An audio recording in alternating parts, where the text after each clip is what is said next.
दोस्तों, आज हम बात करने जा रहे हैं एक ऐसे इंसान की जिसने अकेले समंदर के बीचों बीच 438 दिन जिंदा रहकर इतिहास रच दिया। जी हाँ दोस्तों, 1 साल से भी ज्यादा। ऊपर खुला आसमान और चारों तरफ खामोश खौफनाक समंदर।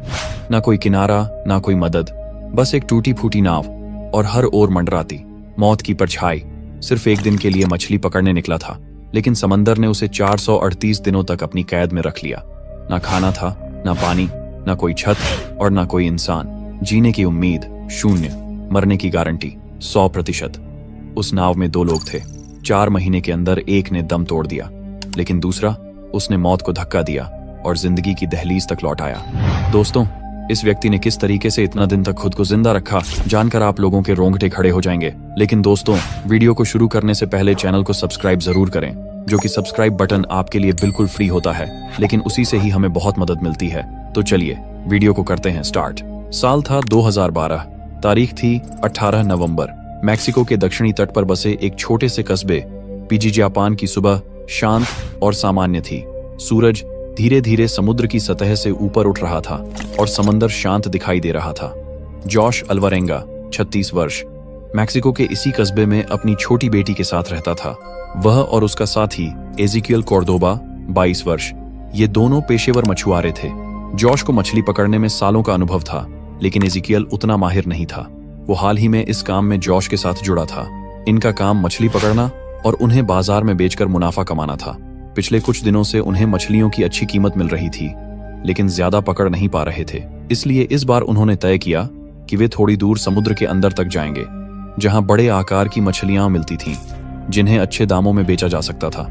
उनका इरादा सिर्फ एक दिन के लिए जाने का था, लेकिन जैसे ही जॉश यात्रा के लिए तैयार हुआ, एक अनुभवी मछुआरे ने उसे टोका, आज मत जा, समुद्र का मिजाज सही नहीं लग रहा। लेकिन जॉश ने उसकी बात को हल्के में लिया। हम बस कुछ घंटों में लौट आएंगे, जल्दी पकड़ेंगे, जल्दी बेचेंगे, जल्दी कमाएंगे। फिर जॉश और एजिकियल निकल पड़े अपनी छोटी सी 7 मीटर लंबी नाव में, जिसमें एक सिंगल इंजन था, एक छोटा रेडियो, कुछ बर्फ, मछलियां रखने के लिए बॉक्स और थोड़ा बहुत खाना। उनका लक्ष्य था समुद्र के भीतर लगभग 120 किलोमीटर की दूरी तक जाना। दोनों को अंदाजा नहीं था कि ये दूरी उन्हें 438 दिनों तक मौत और जिंदगी के बीच झूलने को मजबूर कर देगी। शुरुआत में सब ठीक था, मछलियां मिल भी रही थीं। कुछ ही घंटों में उन्होंने काफी मछलियां पकड़ लीं। लेकिन दूसरे दिन दोपहर होते होते समुद्र का रंग बदलने लगा। आसमान काला पड़ गया, लहरें ऊंची होने लगीं, हवाएं तेज चलने लगीं। फिर शुरू हुआ एक भयंकर तूफान, ऐसा तूफान जो लगातार 2 दिन तक चला और उनकी किस्मत बदल कर रख दी। नाव लहरों के थपेड़ों से उछलने लगी, इंजन बंद हो गया और रेडियो भी खराब हो गया। अब उनके पास कोई संपर्क का साधन नहीं था, न किनारे से, न किसी जहाज से। तूफान इतना खतरनाक था कि लहरें उनकी नाव के ऊपर से गुजरने लगीं। जान बचाने के लिए उन्होंने नाव में रखी सारी मछलियां समुद्र में फेंक दी, ताकि नाव हल्की हो जाए और डूबने से बच सके। उनका इरादा था तूफान के रुकते ही वापस लौट जाना, लेकिन कुदरत के सामने इंसान कितना भी चालाक क्यों न हो, बेबस ही होता है। इस तूफान के महज 2 दिनों में उनकी नाव लगभग 400 किलोमीटर बह चुकी थी, खुले महासागर की ओर, जहां चारों ओर सिर्फ पानी था और कोई मदद नहीं। तूफान के बाद समुद्र तो शांत हुआ, लेकिन उनके लिए असली लड़ाई अब शुरू हुई। खाना खत्म हो गया था, पीने का पानी भी। अब उन्हें जिंदा रहने के लिए बारिश का पानी जमा करना पड़ रहा था, कभी हाथों से, कभी नाव के किसी कोने में।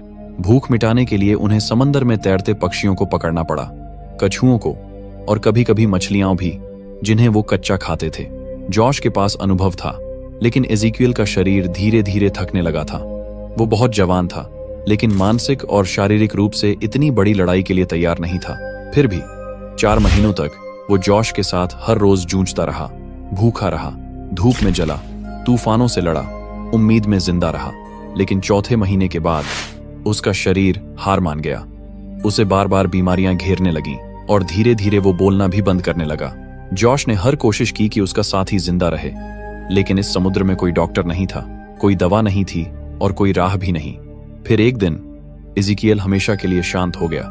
जॉश को खुद ही उसका शरीर समंदर को सौंपना पड़ा। उसका साथी, जो 4 महीने तक उसके साथ था, अब नहीं रहा। अब जॉश पूरी तरह अकेला रह गया था।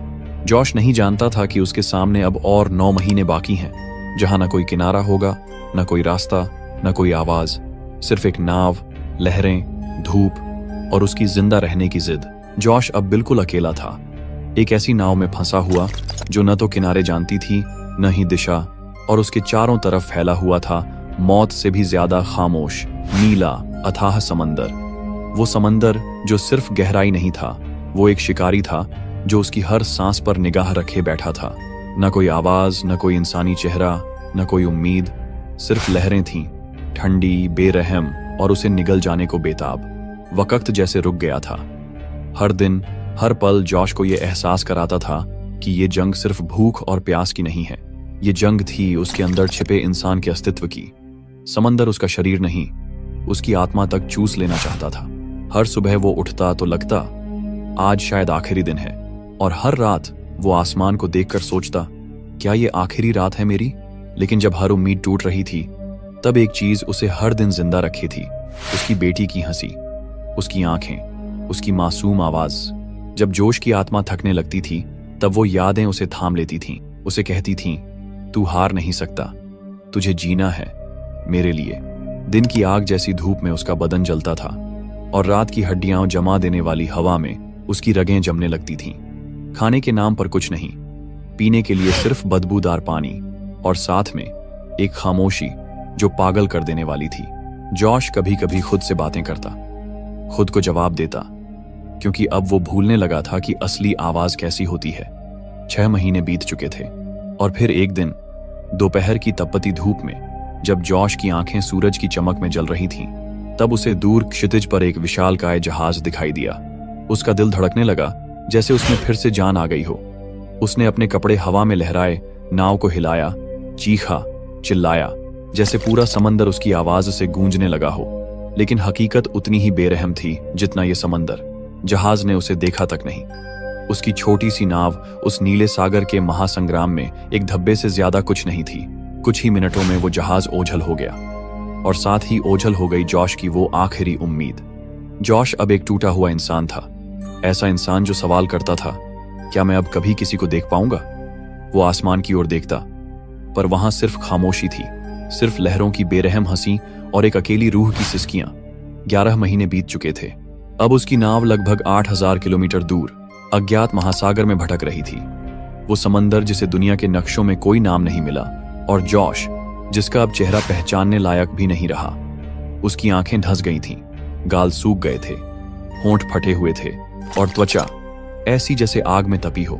लेकिन जॉश अब इंसान नहीं था, वो अब एक आदत बन गया था, जिंदा रहने की आदत। और फिर आया वो दिन, 30 जनवरी 2014।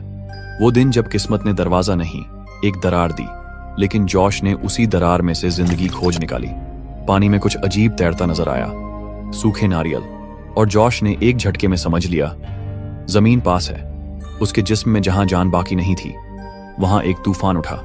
उसने नाव को पूरी ताकत से मोड़ा और दूर देखा। वहां एक टापू था, एक धरती का टुकड़ा जिसे देखने के लिए उसकी आंखें तरस गई थीं। कुछ ही समय में वो मार्शल आइलैंड्स के पास पहुंच गया। जो नाव कल तक मौत का पिंजरा थी, आज वहीं उसे जिंदगी की गोद में ले जा रही थी। जॉश ने आखिरी बार समंदर को देखा और फिर खुद को पानी में फेंका, हर लहर को चीरता हुआ, कांपता, टूटता, घिसटता हुआ। जब उसके पैर जमीन से टकराए, वो गिर पड़ा, नंगे पैर, सूखी आंखों से, कांपते हुए, जैसे वो अपने ही पुनर्जन्म का गवाह बन गया हो। स्थानीय लोग दौड़े और उनकी आंखों में डर था और सवाल, ये कौन है, कहां से आया है। जॉश को अस्पताल ले जाया गया। उसका वजन 60 किलो से घटकर सिर्फ 38 किलो रह गया था। पूरे शरीर की मांसपेशियां गल चुकी थीं और त्वचा के नीचे सिर्फ हड्डियां बची थीं। लेकिन ये सिर्फ उसका इलाज नहीं था, ये गवाही थी उस इंसान की जिसने 438 दिन समंदर की आग और आंसुओं में तैरकर एक ही बात साबित की, जब इंसान जीने की ठान ले तो समंदर भी उसके आगे घुटने टेक देता है। अगर आप होते जॉश की जगह, तो क्या आप भी 438 दिन तक उस नरक से लड़ पाते? क्या आप भी जिंदा लौटने की हिम्मत जुटा पाते? जो भी हो, इतना तय है, जब इंसान टूटने के बाद भी बिखरना नहीं चुनता, तो मौत भी रास्ता बदल लेती है। धन्यवाद दोस्तों, आपने इस वीडियो को अंत तक देखा, इसके लिए दिल से शुक्रिया। अगर आपको ये कहानी कुछ महसूस करवा गई हो, तो इस वीडियो को अपने दोस्तों के साथ जरूर शेयर कीजिए और चैनल को सब्सक्राइब करना मत भूलिए, क्योंकि हम फिर मिलेंगे ऐसी ही एक सच्ची, सनसनीखेज और रूह तक हिला देने वाली कहानी में। तब तक के लिए अलविदा और दिल से धन्यवाद।